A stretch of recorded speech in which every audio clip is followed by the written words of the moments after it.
for joining me for this new series of Tune Into Tourism, all focused on sustainability.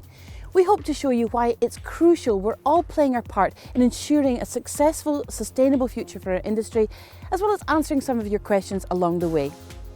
Now, this episode asks, what is sustainable tourism? Of course, simply put, it means decreasing the negative impact and increasing the benefits of tourism. But I started by asking my first guest, Sustainable Tourism Manager at Visit Scotland, Janie Newman, what sustainable tourism means for her. Yes, thank you, Julia, and thanks for having me here. At Visit Scotland, we've increasingly actually been referring it to as responsible tourism, but in its essence, it's very similar to sustainable tourism. I think importantly, it implies action and that it is all of our responsibility, whether that's organizations like ourselves, but also the industry and including the visitor, that everybody needs to look at the impacts, the environmental, as you said, but also the social and economic impacts, and really look at maximizing the positive impacts. Fundamentally, it's quite nicely summarized in tourism wanting to be that force for good and creating a great place for people to live, which also makes a great place for people to visit. So in terms of Scotland, what are our priorities here particularly? So some of the key areas that we're looking at for Visit Scotland, there's 4 key areas really that we've identified, and that very much aligns with the Scotland Outlook 2030 strategy and that ambition overall. So the first one is about transitioning to that net zero economy, or essentially tackling climate change and supporting Scotland's very ambitious net zero by 2045 targets. And that encompasses a wide range of things, whether that's energy efficiency, transport, but also adapting to climate change. Another important one is making tourism and events more inclusive. So this is really focusing on barrier-free access for everybody, that a wide range of customers can enjoy everything that Scotland has to offer, but also inclusive on an economic perspective. So looking at fair work and quality jobs in tourism, which is clearly an increasingly important issue. Another point is supporting thriving communities. So that goes back to creating excellent places to live. So this is about ensuring tourism is a force for good and supports the health and well-being of our communities. And so we can continue to have that warm welcome from our communities, as well as really spreading the love, as we like to say, across tourism across Scotland, so that a wide variety of places benefit from it as different times of year as well, so throughout the year. Well, that's what sustainability means, isn't it? It's something that will endure, that can continue to thrive as the world changes around us. And of course, it's not just about doing the right thing, whether that's for the environment or for communities. It's for the benefit of all tourism businesses themselves as well, isn't it? Yes, I mean, very much so.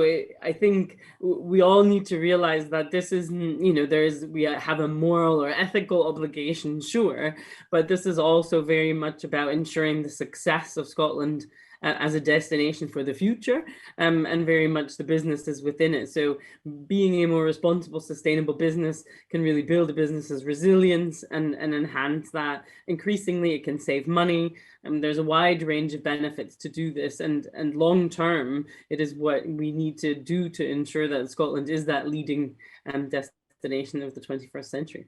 Well, as you say there's lots of things we can do, and the important thing just now is to do something, and it doesn't necessarily need to be something massive that's costly or takes up a lot of time or resources. There are small steps we can take.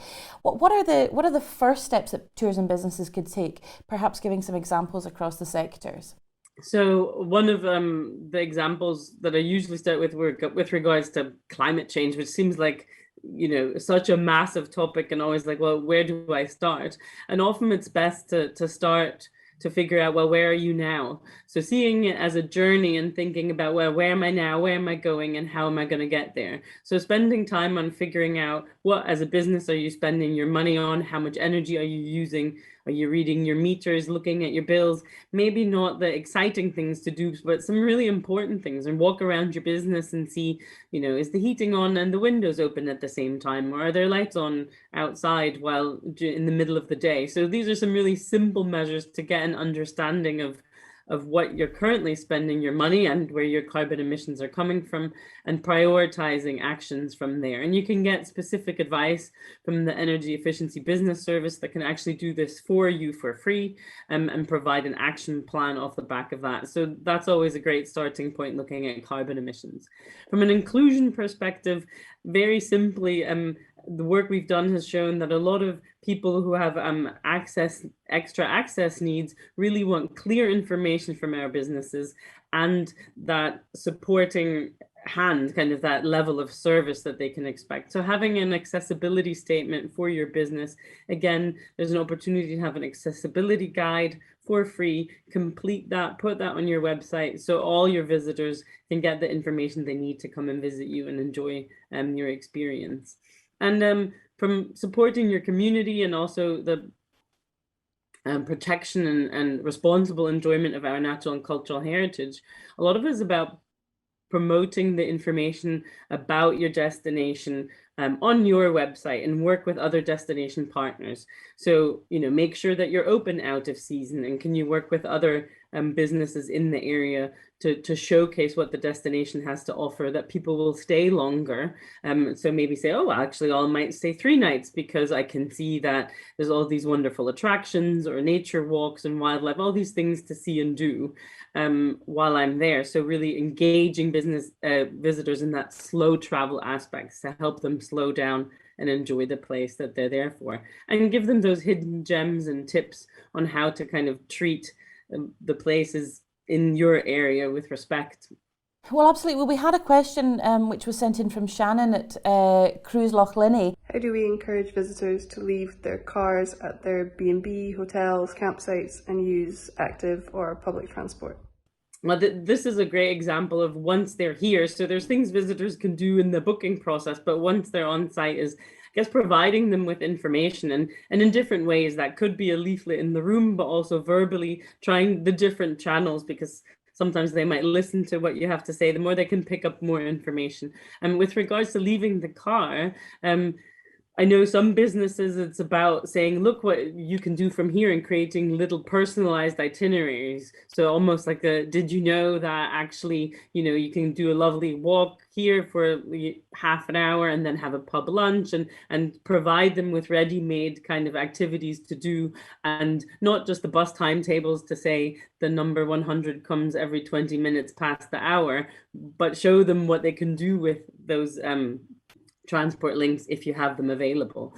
So really kind of guiding them. I know some businesses have given incentives to customers to leave a car at home. So if they hand in their car keys, they get a free tea and cake or something like that, really just to show them that that's something they could do, and it gives them a completely different perspective on exploring the area. And car touring is obviously incredibly popular in Scotland, but that doesn't mean that they have to be driving long distances every single day, encouraging them to stop and look around. So we've got another question here. How do we stop visitors purchasing single-use plastic bottles for their water? Now that sounds like it might be slightly trickier. What do you suggest, Jenny? Again, one of the first things is information. Not every visitor knows that our tap water in Scotland is absolutely marvellous. Top notch.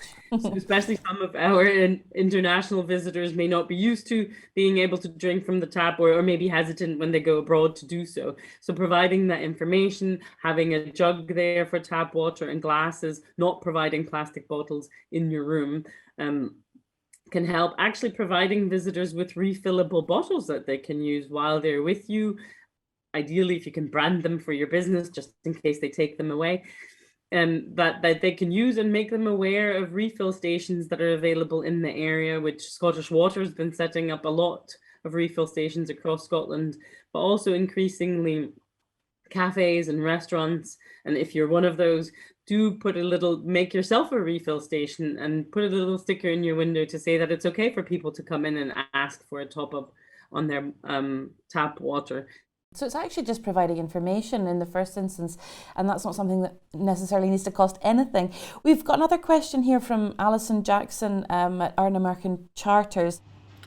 If cars are to become electric in the next few years, then how will we be able to provide charging points as micro businesses?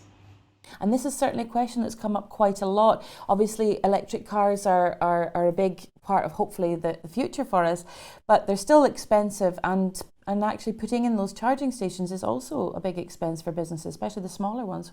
What can they do there?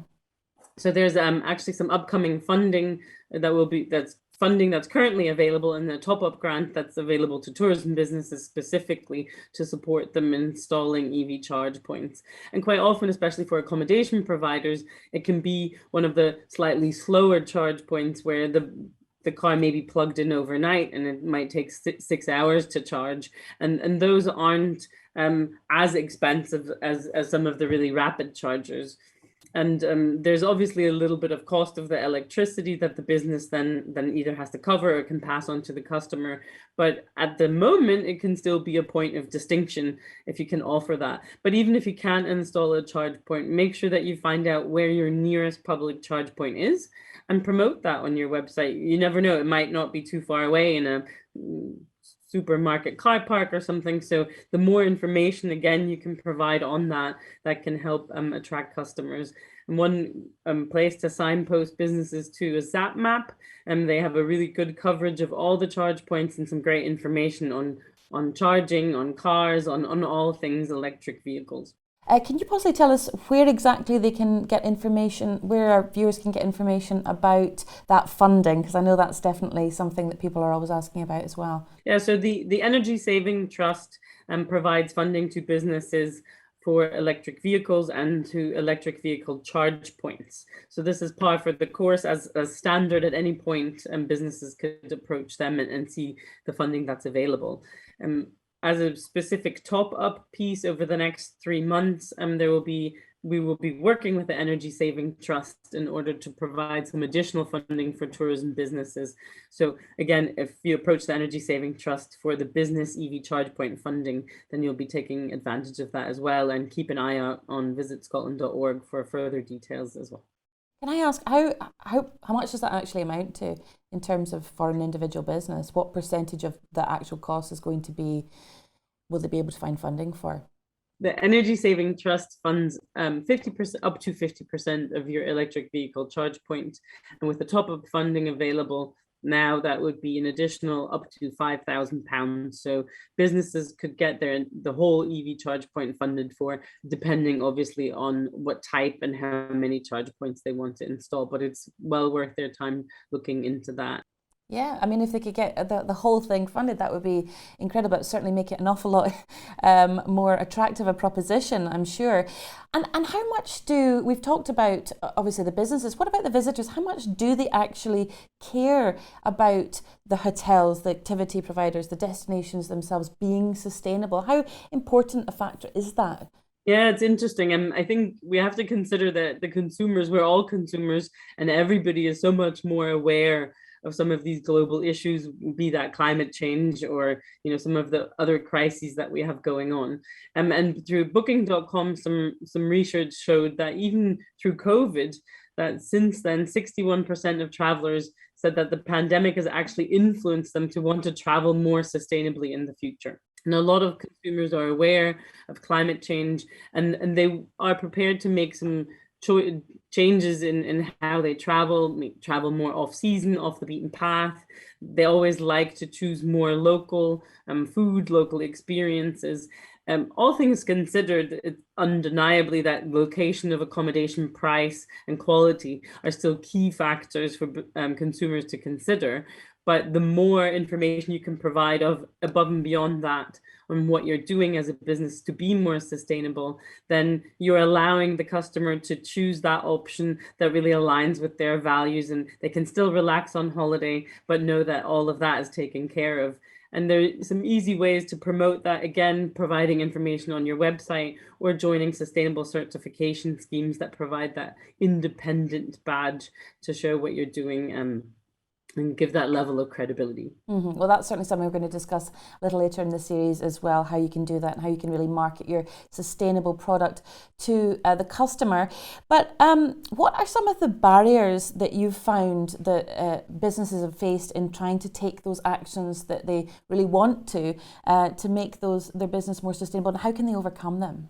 So with regards to knowing where to start, this is something that increasingly, we're providing information on at visitscotland.org, but there's a wide range of information available from around the energy piece, like I mentioned before, whether that's the Energy Efficiency Business Service or Zero Waste Scotland, that can also provide information on food waste reduction. So there's a lot of advice out there, which we are looking to kind of bring together and signpost to specifically. So that bit of research is reduced. Can you give us an example of some of the other things that they can get funding assistance for? There's some great funding opportunities available around energy efficiency and low carbon or renewable heating, which is obviously from a business perspective often a big ticket item to invest in, but also can make a really big difference in their bottom line and their energy and savings on their bills. And the SME loan makes available up to £100,000 in interest-free loan to businesses with up to £20,000 cashback grants. So I definitely encourage any business to look into that for energy efficiency and low carbon heat measures. So Rachel Patterson, who's the Tourism Development Coordinator for Venture North Tourism for Caithness and Sutherland, she sent us this question. She said there's lots of groups engaging with sustainability. Who are the key ones to know and listen to, e.g. cutting out the noise when time is limited and can't read up on all of them? And I think that's a really good point. And there is so much out there. It's difficult to know where to turn to that's going to be the most useful to help put you in touch with the people that you need to be in touch with and find the resources that are out there that are specific for you. What would you encourage people to do? Obviously, VisitScotland.org. Yes, on VisitScotland.org, we're definitely looking to kind of collate and curate some of that content for tourism businesses and signpost to those experts. And the Scottish Government is making an awful lot of advice available and support and funding to businesses. So that would always be a recommended first port of call, whether that's the Energy Efficiency Business Service, Zero Waste Scotland, but also looking at what's happening at your destination level. Are there other tourism businesses working on this? And sharing your ideas and your stories with them, and shares the highs and the lows as well. Learn from each other, what's worked, what hasn't worked, and create that network within the destination, and supporting each other and promoting other businesses on your website from that destination perspective can only help create a more responsible tourism in the destination, getting people to stay longer, experiencing more local aspects. So really working together on that front. And one other interesting thing is on a more global perspective, there's obviously chats and blogs, and there's a Responsible Tourism Network and various other things online where you can kind of get tapped into figuring out like what's the chat all about, what are other destinations doing, what are other businesses and other places doing that you can find out more from and get inspired if and where you have the time. So but again, focusing on your local destination and working with other businesses and sharing with them what you're doing is definitely a good approach to take. Thank you so much, Janie Newman there from Visit Scotland. Throughout this series, we're also going to be sharing stories of other tourism businesses from across the country who have sustainability at their core. So in this episode, I went to Dunkeld to meet Ross Hendry. My name's Ross Hendry and I'm one of the tourist guides with Select Scotland Tours. We're a group of 10 independent tourist guides, all affiliated with the Scottish Tourist Guides Association, and we work together as a cooperative.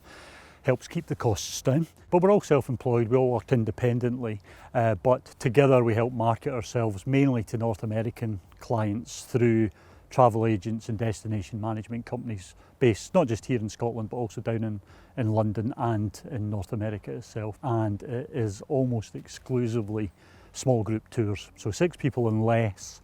We tend to pick them up in Edinburgh, Glasgow, and then we take them up into the Highlands and show them the delights of northern Scotland.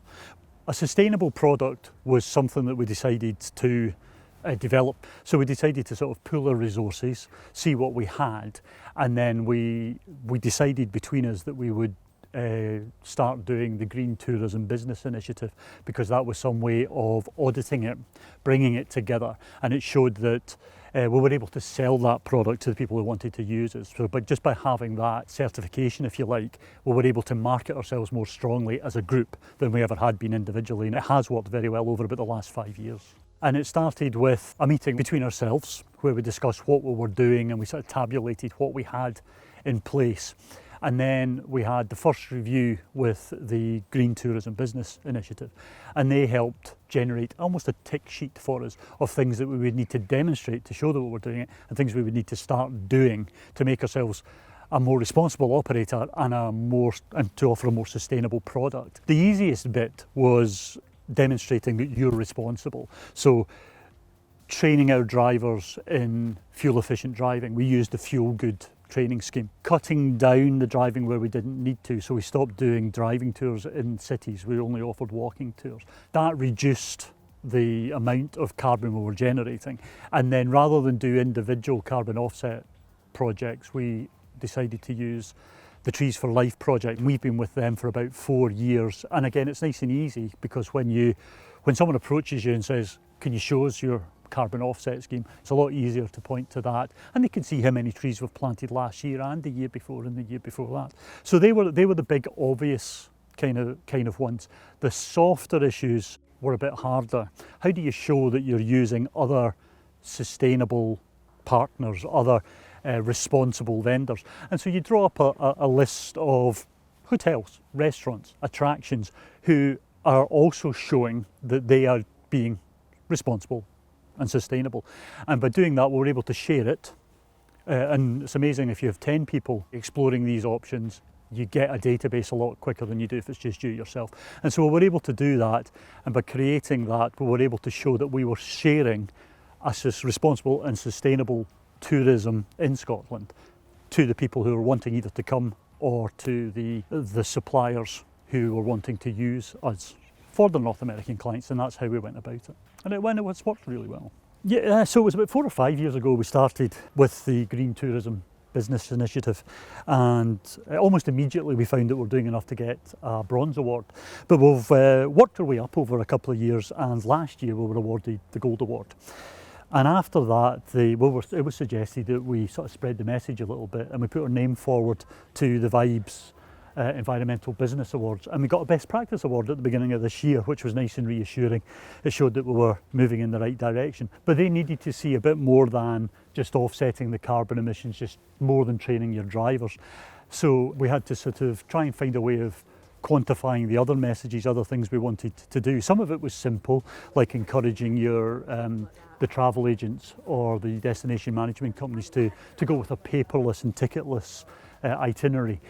A big focus for guides is we are being paid to help the visitor interpret what they see, to interpret the landscape, to interpret how the history of Scotland has influenced modern day Scotland. So now you can help them interpret what part tourism is playing in the well-being of a community, and if you help show that, it'll actually impact how they want to travel in the future, where they want to go. Once they hear that, oh, the fish is caught local and you can buy it here and you can eat it there, or it's that farm that produces this lamb, and all this adds to the experience of the holiday. And when you add things like that into the beauty of Scotland, people take it home and they expect to get a similar experience and a similar product, not just at home, but where they go on holiday next time.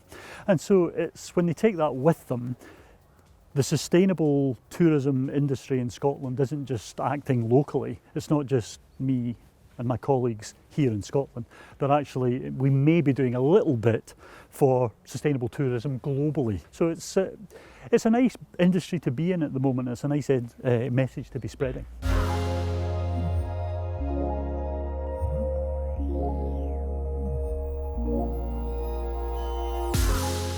Some great ideas from Ross there and Select Scotland Tours, maybe some ideas that you could use in your tourism business. And don't forget, all the links mentioned in today's episode will be in the description box, or you can find them by visiting hie.co.uk/Tinto.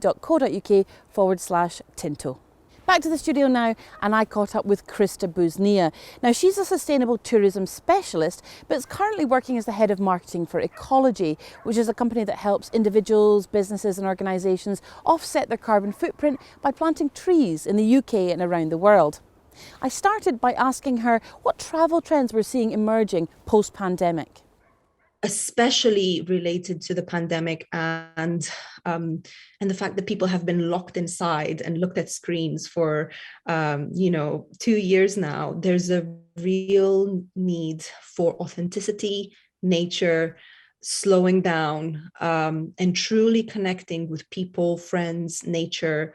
And I think Scotland, having just been there 2 weeks ago and having experienced it in the past, is just such a wholesome destination that that will really reap the rewards of this trend, as long as it is promoted correctly. So it's a very exciting time. That's the nub of sort of, I guess, what we're talking about today is how do we do that?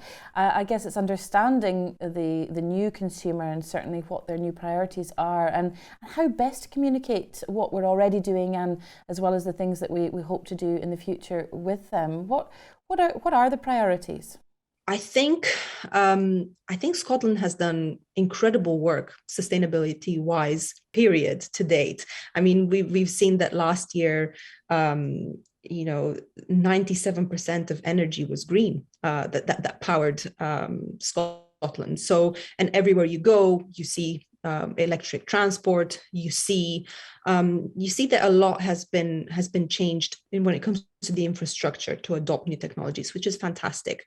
But I think when it comes to tourism specifically, what always connects and what always engages is stories about people and places, and really focusing on authenticity. There's such a rich story to tell, but I really do think that if people knew what Scotland had in store just nature-wise and its beauty, and that was the focus in a time where people genuinely want authenticity, they want nature, they want quiet, they want connection. That would be my focus. And we've talked in the past about, obviously there's a lot of other trends before the pandemic, for example wellness, and yes, of course, connecting with nature and those sort of authentic experiences are really getting under the skin of a place. But now the aspect of being sustainable and thinking about the impact of our travel has really kind of been pushed up our list of priorities. And it's not just something that young people are concerned with, is it? No, I do see this change happening generationally, really. And it started more significantly 2-3 years ago, actually, with Greta, that suddenly awakened the masses. And she doesn't just appeal to teenagers; she appeals to whole generations. And then obviously we've had some amazing documentaries, and the ever powerful, engaging Sir David Attenborough has again reawakened, I think, the nation on the impact of taking action and being mindful and considerate as a when it comes to our behavior. I think what's really interesting is how we package all of that and how we engage people around taking action and having more sustainable holidays. Because what we don't want to do, we don't want to be finger pointing during a relaxing time. And this is where we need to be very careful around how we market and how we engage, and this real focus on people and authentic experiences is really, really important, because people want to have an immersive experience, and as long as we put local people at the heart of activities, tourism activities, and we lead with authenticity, I think that's where success is seen. Responsible tourism, by definition, is making better places for people to live in first, and then better places for people to visit. Because great communities and great places that have great people and happy communities are also amazing destinations. So the focus is on building the community first, and then tourism comes as a result of that. And in Scotland, of course, there's so many communities that do rely on tourism for their livelihoods and for their future.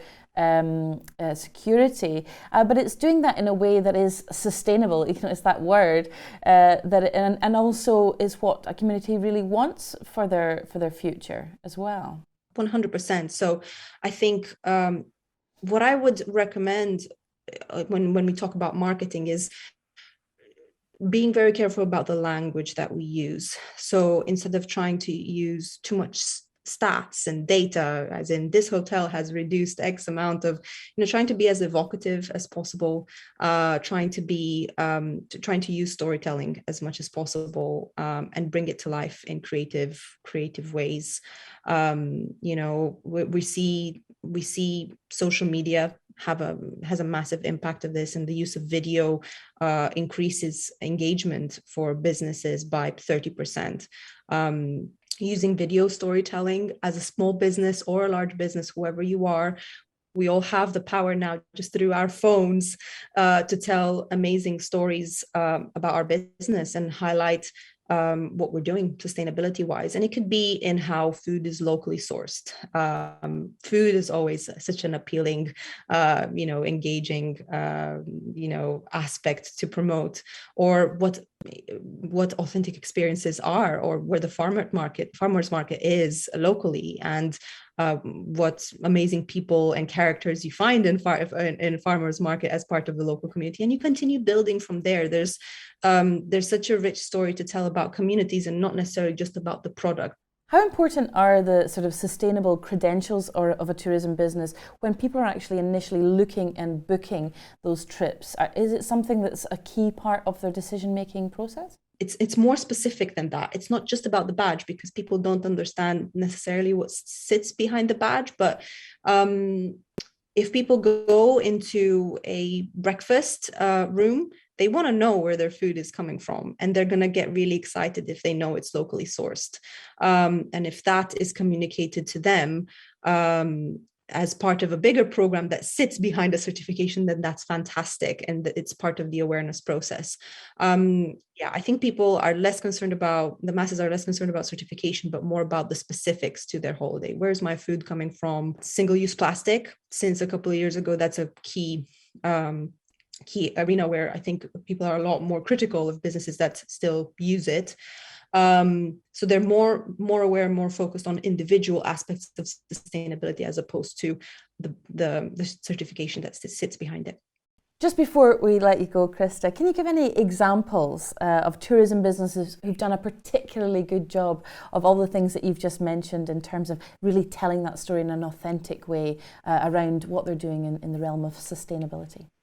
Yes, so I think I'd like to tell the story of Dungeness in Kent, where I go time and time again. And, it seems like this forgotten part of the world, really. But when you go there, not only are you met by the most beautiful scenery, and that they have an amazing nature reserve by the sea, but there's also an amazing spirit of the community that just permeates throughout the entire destination. And you go have a chat with a fisherman, and they point you to the local barge where you can go and have a fish lunch. And there's also an amazing artist scene in Dungeness where there are several amazing creators with studios open on the shore, and you can pop in and have a chat with them, and they'll make you a cup of tea, and then you can have a look at amazing paintings, and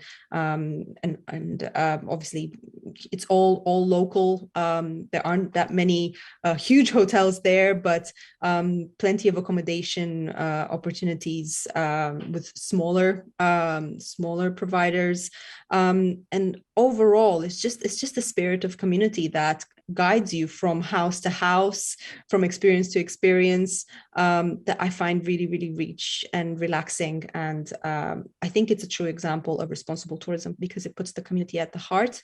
And then overall, as a tourist, you enter that community and you feel part of it temporarily, and you just have a very authentic and engaging experience in that amazing, beautiful place. Well, I think that's something that we missed so much during lockdowns, the various lockdowns, was that human interaction, the connection. We are sociable beings as humans, and being able to interact and really feel like we're part of something and part of a community is what we're all craving so desperately just now. Krista, thank you so much for joining us. If people want to know more about ecology or about yourself, where can they go to find out more information? Yes, I would recommend going to ecology.com. So we're a climate solutions platform that funds reforestation and climate solutions like renewable and solar energy projects all over the world. It's been a pleasure. Thank you so much. Thank you, Krista. Thanks for joining us. Well, lots to think about for your tourism business today, I'm sure. And thanks to our guests, Janie Newman at Visit Scotland and Krista Busney at Ecology. Of course, becoming sustainable isn't an easy process, and there are problems to be faced along the way. We've asked you to send us some of your questions, and let's try and answer some of those now. We are in the process of replacing our old gas boiler and putting in an air source heat pump, and also installing some PVC cells on our roof, which will mean we are then non-reliant on gas and massively reduce our electricity consumption. We'd also like to purchase an electric car, but both hybrid and electric are just so expensive. So is there going to be any incentive to get people buying these electric cars, as this is likely to be beyond the financial reach of most ordinary working folk and small business owners? Well, the answer we've got back from the Highland Council, there are a number of incentives currently available in the form of interest-free loans for used and new electric vehicles if you're looking to purchase one of those, as well as the grants which we mentioned earlier towards funding the cost of installing a charger. There are some of those there. There's interest-free electric vehicle loan from EST, that's for domestic use, and then a used electric vehicle interest-free loan from EST as well, also for domestic use. £500 towards the cost of installing a home charger, business charge point grant funding, and business low carbon transport interest-free loans. So again, they are loans, but that might be something that could help you there. Well, thanks for watching today. Hopefully you've learned something along the way. I've been Julia Sutherland, and if you want more information, please do visit our webpage. It's hie.co.uk/Tinto.